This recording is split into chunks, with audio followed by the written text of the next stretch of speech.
Shalom semuanya, senang kembali dalam program Deep Talk with Pastor. Kita melanjutkan tadarusan Alkitab kita di malam minggu ini.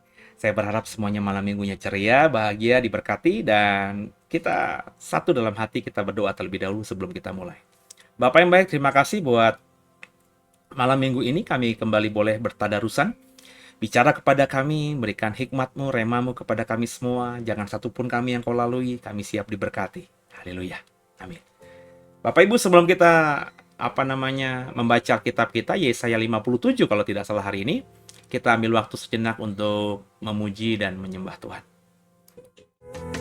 Yesus Engkau juru selamatku, dalam janji-Mu kemenanganku, selamanya kan ku nyatakan besar setiamu Tuhan di hidupku.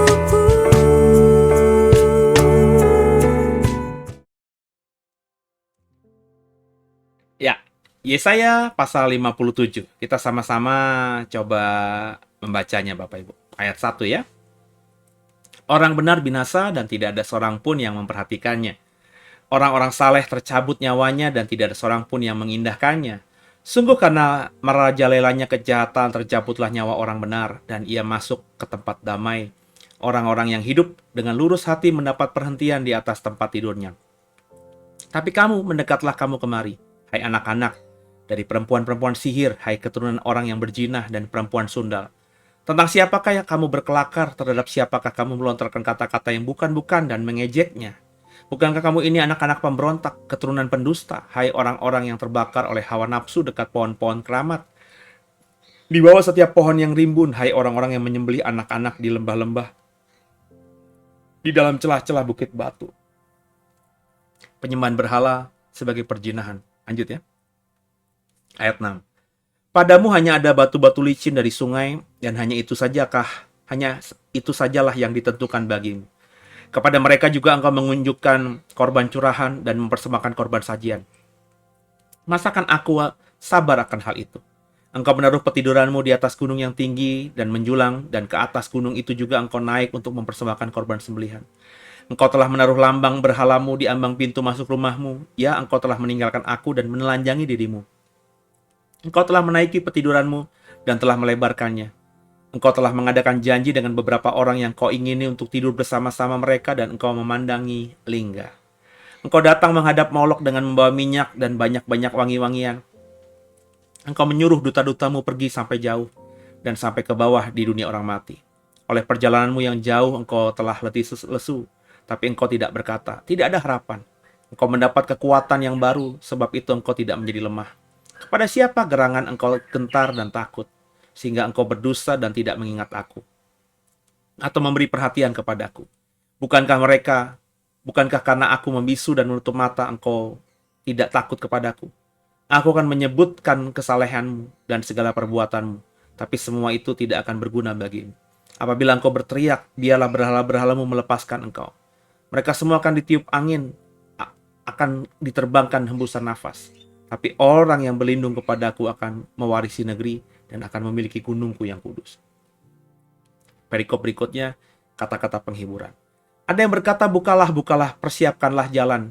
Angkatlah batu sandungan dari jalan umatku. Sebab begini firman yang maha tinggi, yang maha mulia, yang bersemayam untuk selamanya dan yang maha kudus namanya. Aku bersemayam di tempat tinggi dan di tempat kudus, tapi juga bersama-sama orang yang remuk dan rendah hati, untuk menghidupkan kesemangat orang-orang yang rendah hati dan untuk menghidupkan hati orang-orang yang remuk. Sebab bukan untuk selama-lamanya aku hendak berbantah, dan bukan untuk seterusnya aku hendak murka. Supaya semangat mereka jangan lemah lesu di hadapanku, padahal akulah yang membuat nafas kehidupan. Aku murka karena kesalahan kelobaannya. Aku menghajar dia, menyembunyikan wajahku dan murka. Tapi dengan murtad ia menempuh jalan yang dipilih hatinya. Aku telah melihat segala jalannya itu. Tapi aku akan menyembuhkan dan akan menuntun dia, dan akan memulihkan dia dengan penghiburan. Juga pada bibir orang-orang yang berkabung. Aku akan menciptakan puji-pujian, damai sejahtera bagi mereka yang jauh, dan bagi mereka yang dekat. Firman Tuhan, aku akan menyembuhkan dia. Tetapi orang-orang fasik adalah seperti laut yang berombak-ombak, sebab tidak dapat tetap tenang, dan arusnya menimbulkan sampah dan lumpur. Tiada damai bagi orang-orang fasik itu. Firman Allahku. Haleluya. Ya Bapak Ibu, dari 21 ayat tadi apa yang Bapak Ibu dapatkan? Saya tidak mendapatkan banyak, cuma ketika saya baca ini tadi, tiba-tiba teringat pada apa yang terjadi hari-hari ini di Israel. Ya menyedihkan saudara ya, menyedihkan. Saya tergelitik untuk mau ngomong, tapi mungkin saya akan ngomongin besok di dalam khotbah aja ya. Intinya, banyak orang itu tidak bisa melihat dengan objektif hari-hari ini. Karena hari Sabtu minggu lalu, ya, Israel diserang oleh ribuan roket Hamas. Nah, sejak itu saya belajar atau mencoba untuk update setiap berita. Ya, maafkan saya tidak baca koran lokal, saya tidak baca berita-berita yang ada di dalam sosial media atau surat kabar atau berita-berita yang dari Indonesia. Soal Israel saya sudah tidak mengandalkan berita-berita dari Indonesia. Ya. Dalam banyak hal ya saya masih membaca Kompas, Detik.com, ya Tempo, meskipun secara digital. Tapi maafkan saya khusus untuk Israel, saya tidak membaca semua yang dari Indonesia. Kenapa? Saya sudah melihat sejak belasan tahun lalu berita soal Israel yang disampaikan oleh koran-koran lokal itu tidak balance, tidak imbang. Ya, saya coba sejak minggu lalu beberapa waktu dalam sehari saya coba lihat aksesnya dan kemarin itu mengerikan karena Israel sudah memberikan ultimatum kepada orang-orang yang tinggal di Gaza untuk dalam waktu 24 jam keluar dari Gaza karena Gaza akan diratakan, saudara. Dan saya coba mendengarkan perspektif dari kantor-kantor berita luar yang buat live streaming di YouTube. Atau mereka punya channel YouTube. Sekarang kan semua kantor berita punya channel YouTube ya Bapak Ibu ya. Nah saya coba lihat itu ya. Bahkan banyak kalau orang yang narasumber yang tentunya ini orang-orang bule semuanya ya, orang-orang yang berbahasa Inggris karena kan saya nonton kan berita-berita internasional gitu ya. Itu banyak juga yang tidak bisa melihat dengan objektif. Sisi lain, saya juga melihat ini saya melihat dalam dua sisi ya. Saya memperhatikan bagaimana pernyataan seorang mantan Perdana Menteri Israel yang ditanya oleh seorang reporter tentang bagaimana pandanganmu tentang anak-anak di Gaza yang hari ini ya mengalami ancaman, terutama mereka yang bayi-bayi di rumah sakit karena pemutusan listrik, nasib mereka bagaimana.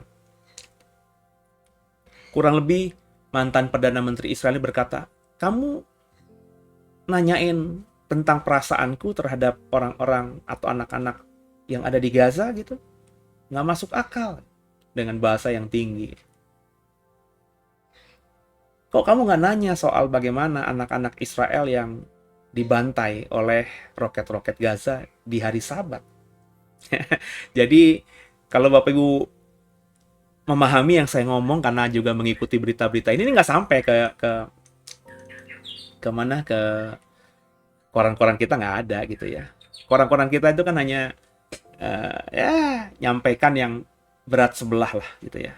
Bahkan jangankan apa namanya mengharapkan wartawan-wartawan kita objektif, pejabat tinggi kita sekelas menteri pertahanan aja itu bagi saya tidak memberitakan atau tidak memberikan pernyataan yang balance soal hal ini. Jadi satu sisi saya lihat tuh ya, mantan Perdana Menteri Israel itu tidak peduli sama bayi-bayi Palestina yang sekarang ini nyaris sekarat dan mungkin bisa mati karena gempuran Israel terhadap Gaza. Tapi sebaliknya juga banyak orang yang mengatakan bahwa yang dilakukan Israel itu sudah genocide katanya. Genocide tahu ya? Pembunuhan massal.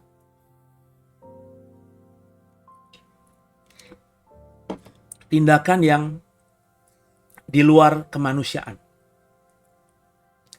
Mereka menggebu-gebu, memaki Israel dan seterusnya.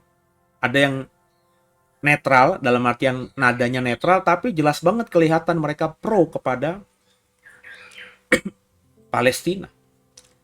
Mereka tidak menyoroti atau melihat kenapa Israel melakukan hal ini.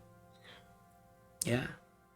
Pokoknya nanti saya coba bagikan ya isi hati saya ini. Mungkin akan saya bagikan besok di hari Minggu karena saya mau mengajak kita untuk berdoa agar ada kedamaian. Tapi mungkin nanti karena banyak yang japri saya apakah ini Gog dan Magog, Gog dan Magog. Ya, bagi saya Hamas itu hanya kumpulan teroris, Saudara. Hamas itu kan bukan sebuah negara. Itu sebuah organisasi yang sudah diberi stempel internasional sebagai teroris. Suka nggak suka itu begitu ya. Jadi nggak mungkin lah yang namanya perang Gog dan Magog atau perang akhir zaman itu perang antara Israel yang kewalahan dengan gerombolan teroris. Ya, kalau Bapak Ibu mengikuti khotbah Gog dan Magog saya, ya itu jelas bahwa ini bicara mengenai negeri dari utara sekali. Entah itu Hamas katanya dapat rudal dari Iran, Iran itu dari Rusia, berarti Rusia ada di balik kekuatan Hamas ya. Kalau kita baca di Alkitab tentang perang Gog dan Magog di kitab Yeskiel, itu yang berperang bukannya anteknya Gog dan Magog, tapi Gog dan Magog sendiri. Dalam artian Rusia sendiri yang menyerang Israel dengan tiba-tiba. Ya. Nah, tapi apakah nanti perang ini panjang sehingga melibatkan Rusia? Nah, kalau melibatkan Rusia baru kita bisa membaca ini Gog dan Magog. Tapi kayaknya Rusia dalam analisa saya yang ala kadarnya ini tidak mungkin akan berperang dengan Israel karena dia sendiri sedang kewalahan memerangi Ukraina gitu. Jadi kalau dia perang lagi sama Israel itu bagi saya dia bunuh diri karena tentu dana yang dikeluarkan untuk berperang itu luar biasa. Terlebih Israel itu adalah sebuah negara yang jauh dari Rusia. Jadi mengerahkan pesawat tempur, atau artileri darat itu butuh waktu, butuh uang yang nggak sedikit. Memindahkan tentara itu nggak bisa dalam sekejap mata. Panjang. Perang Ukraina yang diperkirakan awalnya cuma nggak sampai berbulan-bulan, tapi faktanya sudah hampir 2 tahun belum selesai. Padahal Ukraina dengan Rusia itu ya kalau ngomongin power ya Rusia kemana-mana, tapi mengalahkan negeri ini ya memang Ukraina didukung oleh negara-negara Barat ya dengan artileri, senjata dan lain sebagainya. Tapi hal ini tidak diduga oleh Rusia sehingga kalau bagi saya Rusia ya hampir kolaps juga. Ya, perang selama 2 tahun dengan peluru ya yang dikeluarkan, yang ditembakkan, mengerahkan militer yang korbannya bukan 1-2 orang tapi sudah ribuan, itu dana besar, saudara. Dana besar ya. Ya, yang saya mau katakan ya kita ini berdasarkan juga Yesaya 57 tadi harus benar-benar hidup yang sungguh gitu. Ya. Kejahatan demi kejahatan, kejahatan fisik atau verbal ya, itu sudah mulai terlihat. Bagaimana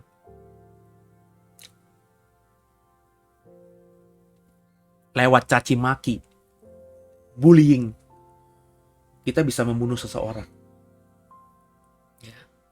Hari-hari ini kejahatan itu ya dulu tentu bullying itu ada ya. Tapi dulu meskipun mungkin kita tersakiti tapi kita tidak terlalu baperan gitu. Ya. Zaman saya di SMP kalau tidak salah ya, SMP atau SMA bahkan sampai SMA bahkan. Itu manggil teman dengan nama orang tua itu hal yang biasa, nggak berantem gitu. Ya, bapak saya orang manggil saya dengan nama bapak saya. Saya manggil mereka dengan nama bapaknya gitu ya. Seolah-olah saya dan bapaknya itu teman seangkatan gitu. Bahkan dulu meskipun ya mungkin gimana gitu, tapi mentertawakan fisik seseorang, entah kulitnya, bentuk badannya, itu masih jadi tertawaan, hal yang biasa di tongkrongan itu. Ya, tapi kalau hari-hari ini kan tidak. Ya. Bullying itu dalam banyak kasus bisa membuat orang depresi dan akhirnya bahkan beberapa bunuh diri. Ini bukan masalah apa gitu, tapi situasi kondisi kita memang sudah tidak sehat. Kita jadi lebih sensitif. Ya. Dulu mentertawakan hal-hal yang bersifat personal santai aja.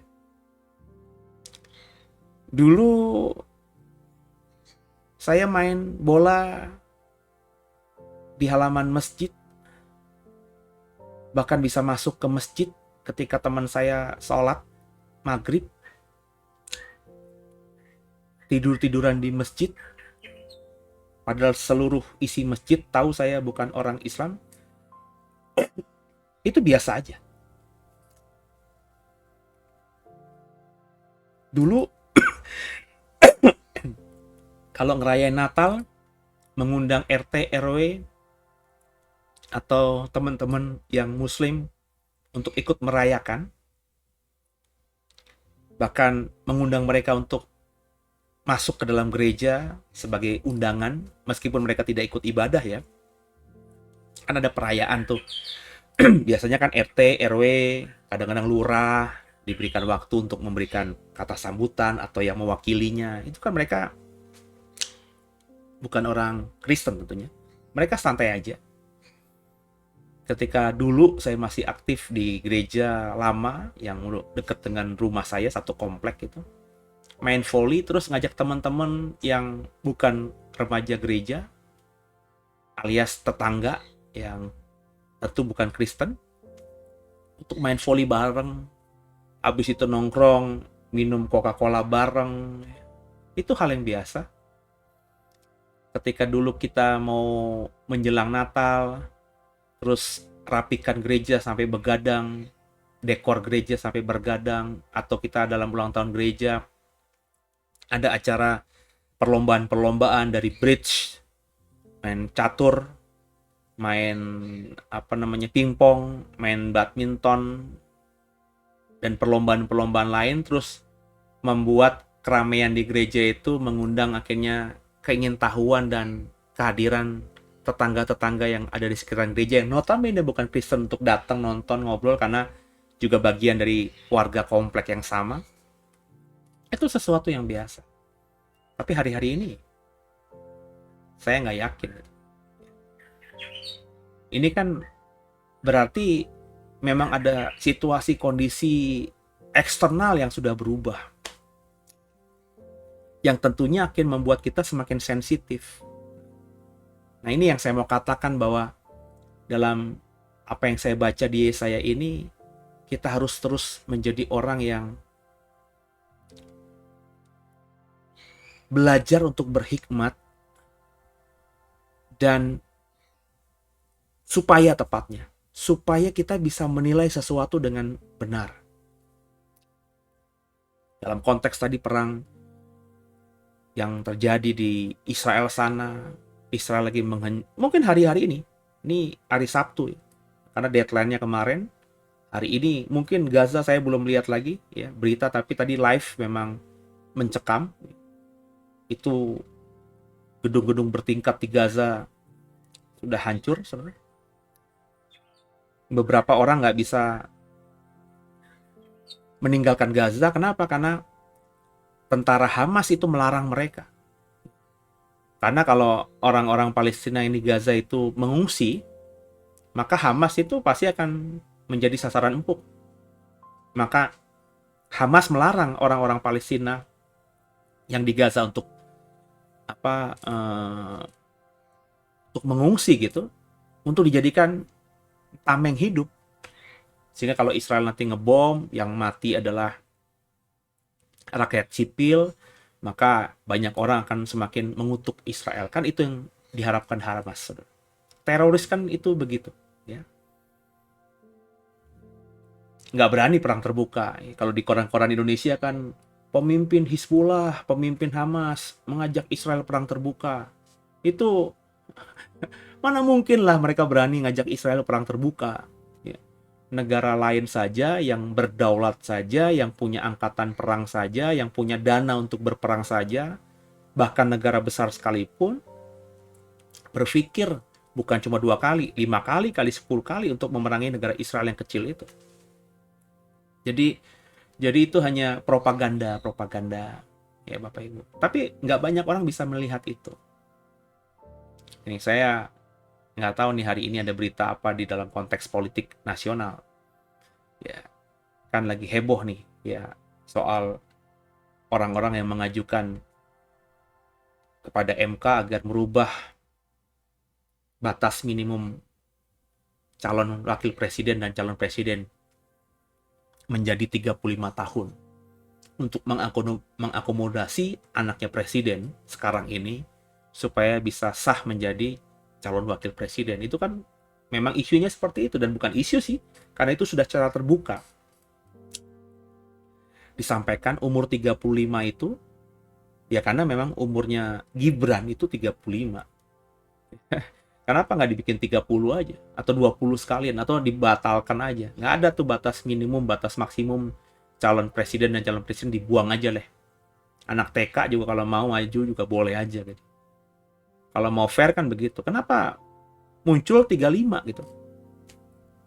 Kenapa nggak 37? Kenapa nggak 34? Kenapa nggak 30? Kenapa nggak bulat sekalian aja 30? Kenapa harus 35? Ya karena memang untuk mengakomodasi anak presiden ini. Dan kita lihat, makanya saya selalu berkata, politik itu nggak usah terlalu diikuti lah. Brengsek soalnya. Brengsek gitu politik. Maaf ya kalau saya ngomong begini ya. Ya karena emang orang berpolitik itu omongannya nggak bisa dipegang gitu. Hari ini ngomong A, besok bisa ngomong Z, saudara. Dan itu terjadi dalam konteks ini. Makanya saya lagi menunggu nih. Kalau nanti MK memutuskan, saya akan bersuara. Paling tidak saya mau berkata isi hati saya, dan Bapak Ibu kalau mau dengerin isi hati saya silakan. Sepakat nggak sepakat silakan. Tapi saya sebagai seorang hamba Tuhan, saya harus mengeluarkan apa yang Tuhan taruhkan di hati saya. Jadi saya lagi bergumul soal pengajaran saya tentang Allah, tentang Tuhan Yesus. Juga saya mengamati hari ini tentang perang Israel. Kemudian juga perpolitikan yang bagi saya sekarang ini, ya dunia sudah benar-benar mengerikan. Nggak banyak orang benar. Nah, Bapak Ibu dari Yesaya 57 tadi, Bapak Ibu harus memperhatikan, mengikuti orang benar, ya, supaya Bapak Ibu benar-benar dalam pemeliharaan tangan Tuhan.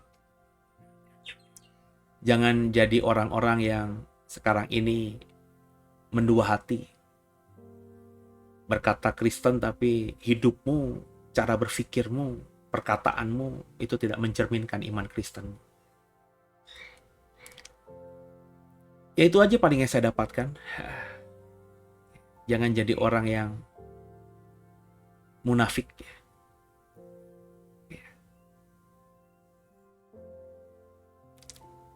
Banyak orang sekarang ini berkata dirinya adalah anak Tuhan, tapi faktanya hidupnya jauh dari kebenaran. Berita terakhir misalnya, saya nggak tahu itu Kristen atau bukan. Kalau dia tadi partainya sih partai Islam gitu ya. Tapi dari namanya bisa saja itu Kristen atau dulunya Kristen. Ada seorang anak muda di Surabaya kalau tidak salah menganiayai pacarnya sampai pacarnya mati. Terus dia bikin video dan mentertawakan pacarnya yang lagi berjuang untuk bernafas sampai akhirnya hilang. Dan itu menjadi viral kan. Kenapa? Karena ternyata anak muda itu adalah anak dari seorang anggota DPR RI. Saya tidak mau serta-merta langsung menghakimi. Tapi yang saya tahu, orang bijak berkata, buah jatuh tak jauh dari pohonnya. Ya, itu aja, saudara. Apa yang dilakukan oleh anak muda ini, itu gambaran dari orang tuanya. Sedikit banyak pasti iya. Dan kalau itu adalah orang Kristen, maka semakin menyedihkan. Karena artinya keluarga Kristen ini tidak mengerti kebenaran. Seperti yang belum lama juga kita saksikan, ada seorang jenderal polisi yang dengan mudahnya membunuh anak buahnya, dan itu tak bisa disangkal. Pengadilannya terbuka untuk umum, disiarkan bahkan langsung. Sampai-sampai dulu almarhum ibu saya tuh hafal karena tiap hari nonton sidangnya. Itu kan Kristen. Jadi banyak orang sekarang ini tampaknya orang Kristen, tapi tidak hidup dalam kebenaran. Kenapa nggak hidup dalam kebenaran? Karena nggak tahu kebenaran apa. Kenapa nggak tahu kebenaran? Karena nggak pernah baca Alkitab. Maka program ini dibuat untuk Bapak Ibu agar mulai mencintai Alkitab dan mulai suka membaca Alkitab. Tundukkan kepala kita, doa. Makasih Tuhan buat hari ini. Kami sudah sharing apa yang kami dapatkan dari pembacaan Yesaya 54. Biarlah kami semakin jadi orang yang bijak, dan ampuni salah dosa kami.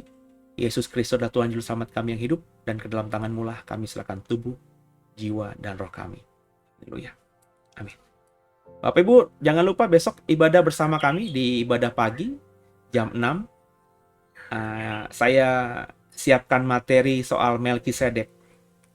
Ya, ada banyak orang Kristen yang memahami Melkisedek dan berusaha untuk cocok logi gitu ya, menghubung-hubungkan Melkisedek dengan Yesus. Yesus itu adalah Melkisedek.